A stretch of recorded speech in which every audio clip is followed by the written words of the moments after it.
คุณ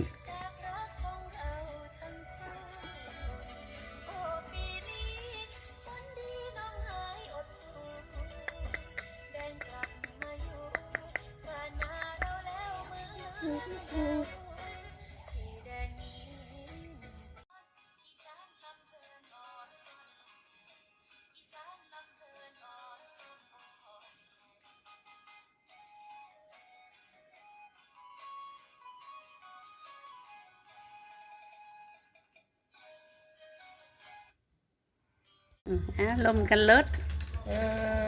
อาบน้ำหมดแล้วดีโออะไรดิดีโอไปให้เบิ้งให้ตัวเองเบิ้งเอื้อยน่ะเนาะเนี่ยยิ้มเด้ออีก2 มื้อสิได้2 เดือนอีก2 มื้อ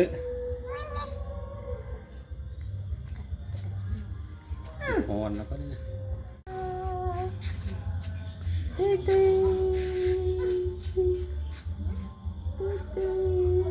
ว้าย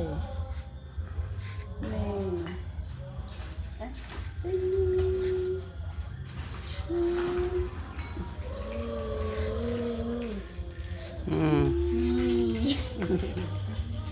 มีฆาตกรโรคจิตกำลังจะฆ่าน้อง